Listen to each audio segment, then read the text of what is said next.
Bismillahirrahmanirrahim. Assalamualaikum warahmatullahi wabarakatuh.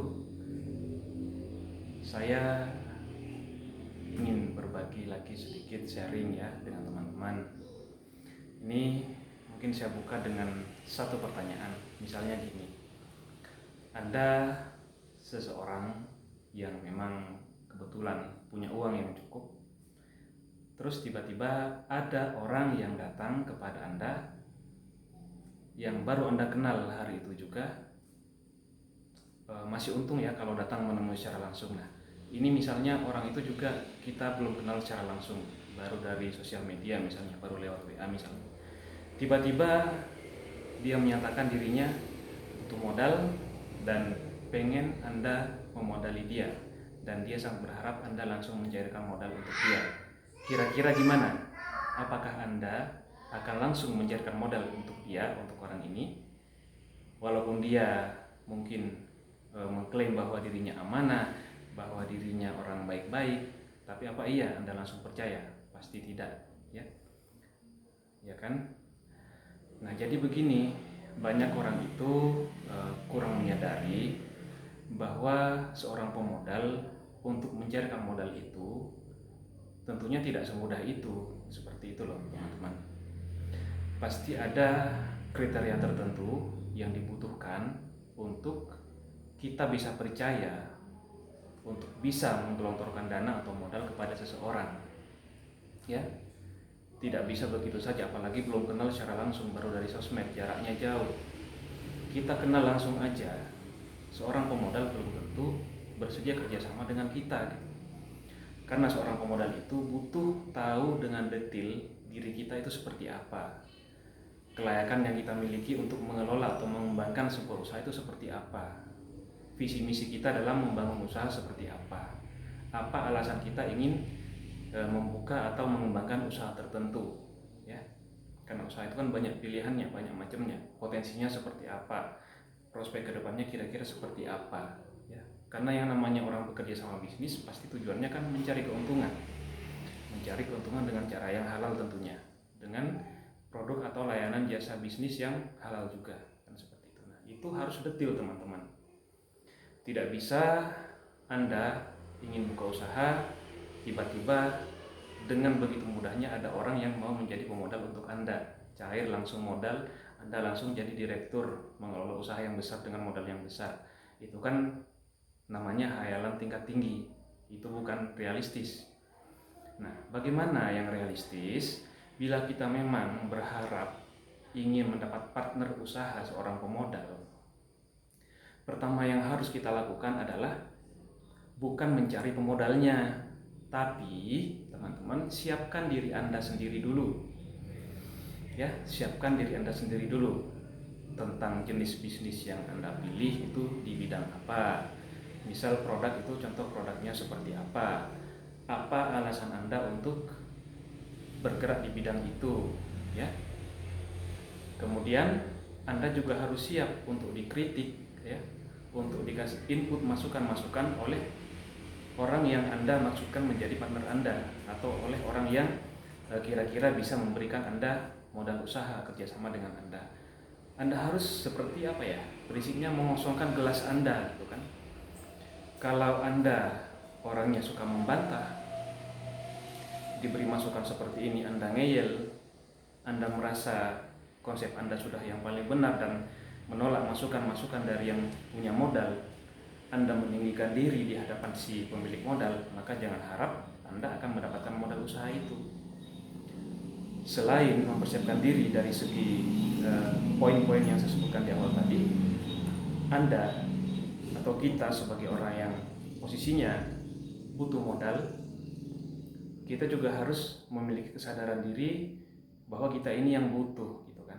Kita yang butuh, maka kita harus tahu diri, kita harus bisa menempatkan diri, harus bisa bersikap dengan tepat, ya. Harus bisa welcome dengan masukan-masukan yang mungkin akan diberikan kepada kita, salah satunya itu. Jadi kembali mau saya berikan contoh, ya. Saya berikan contoh. Dulu waktu saya masih fresh graduate, saya itu mindsetnya pengen buka usaha, ya kan. eh, saya pengen buka usaha waktu itu, contohnya mau ternak ayam, saya butuh modal. Ada teman yang cerita ke saya kalau mau ternak ayam itu modalnya 20 sampai 40 juta. Akhirnya karena saya pengen jadi seorang pengusaha muda, saya pergi ke tempat paman saya di Surabaya. Waktu itu posisi saya di Jember ya, tahun 2000 berapa ya, sekitar tahun 2006 lah ya, 2006. Apa yang terjadi? Apakah saya dapat modal? Ya nggak dapat lah. Mana saya percaya kalau saya bisa mengembangkan uang 20 sampai 40 juta. Kemampuan saya apa? Gitu kan. Ini bukan tentang apakah usahanya pasti berhasil atau enggak, bukan itu maksudnya. Tapi yang dilihat itu adalah apa iya kita ini sudah punya kemampuan yang dibutuhkan untuk mengelola modal itu. Nah, gitu loh. Kalau masalah untung rugi pasti untung atau enggak itu bukan itu yang dimaksud, karena memang yang namanya usaha pasti ada peluang untung dan pasti ada risiko untuk rugi. Itu kita semua sudah paham ya. Para pemodal pasti lebih paham masalah itu. Tapi yang mereka lihat bukan itu, namun kemampuan kita. Apakah ketika kita mau pinjam modal itu, kita sudah punya kemampuan yang dibutuhkan? Ya, karena saya tidak dapat modal, ya sudah, saya kembali ke Jember dengan tangan kosong. Kemudian waktu itu berlalu, saya sudah bekerja di berbagai bidang. Tahun 2017 saya kembali ke Jember karena sempat pulang ya. Lalu saya waktu itu karena silaturahim dengan seorang teman, dari dia saya tahu kalau ada namanya komunitas waktu itu yang awalnya bernama Pengusaha Tanpa Riba, kemudian dirubah menjadi Masyarakat Tanpa Riba. Nah, perubahan nama itu sendiri karena ternyata yang membutuhkan solusi untuk menyelesaikan masalah riba itu bukan hanya golongan pengusaha, tetapi masyarakat secara luas juga. Dan kebetulan waktu itu karena masih baru juga organisasinya, komunitasnya itu, saya mudah untuk masuk di grup WhatsApp-nya waktu itu. Saya masuk di grup WhatsApp-nya tahun 2017, kenal dengan orang-orang MTR-nya. Nah, di grup WhatsApp itulah saya posting bahwa saya itu ingin buka usaha kaos sablon. Dasar saya apa? Karena anak-anak muda saya lihat banyak yang sangat berminat dengan produk kaos-kaos sablon, dan saya sendiri kebetulan bisa desain Corel. Nah, dengan apa ya, membuang rasa malu dan lain-lain, saya coba memposting itu di grup WA Masyarakat Tanpa Riba waktu itu, dan alhamdulillah direspon oleh seseorang yang berada di grup itu yang bernama Bapak Rajai Khomeini ya. Lalu singkat cerita beberapa waktu kemudian saya di Japri diajak ketemu sama beliau langsung di rumah beliau di daerah Pakusari Jember, dan saya ke sana waktu itu. Pertama kali ke sana saya sendiri sebelum saya menikah, karena saya waktu itu menikahnya di bulan Maret ya 2017. Nah, sebelum itu saya ke sana karena saya kenal dengan komunitas MTR itu sekitar Januari 2017. Lalu saya di sana diajak ngobrol, diskusi kenapa alasan saya mau membuka usaha tersebut. Akhirnya saya presentasikan lah ya.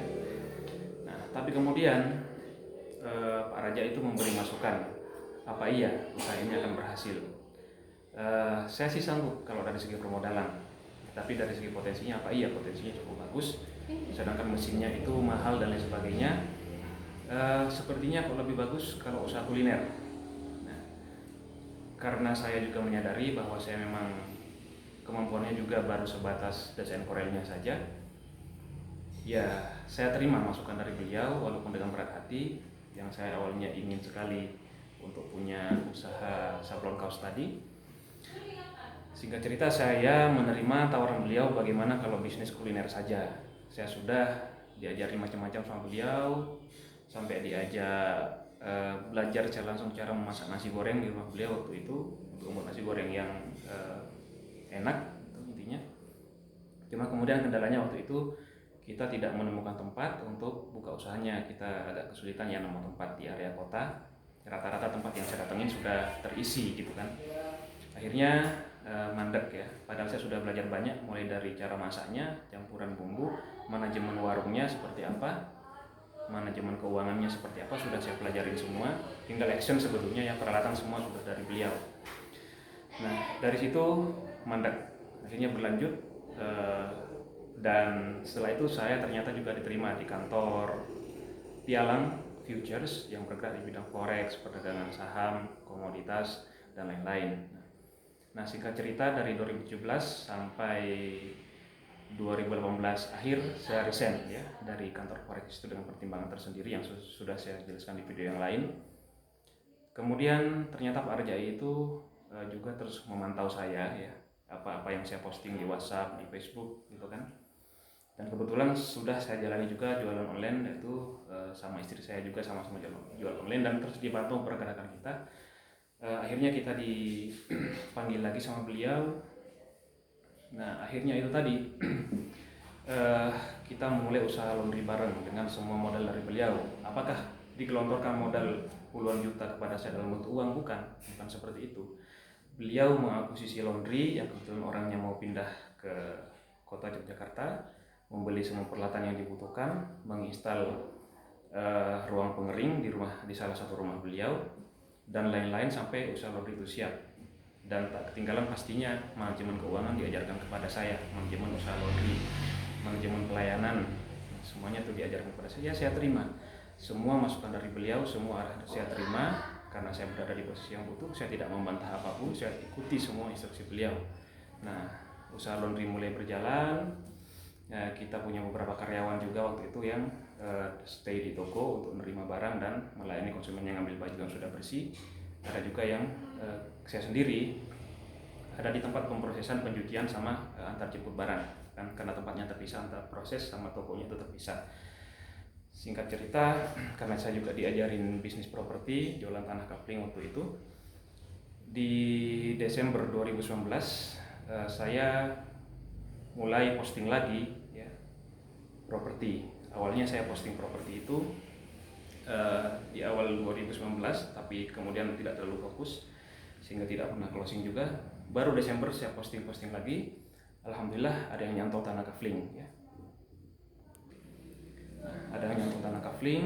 Saya merasa kenapa passion saya lebih cocok untuk di bidang properti. Akhirnya saya pamit kepada Rajai di bulan Januarinya untuk fokus di properti, dan beliau tidak masalah gitu kan, usaha itu beliau lanjutkan bersama keluarganya.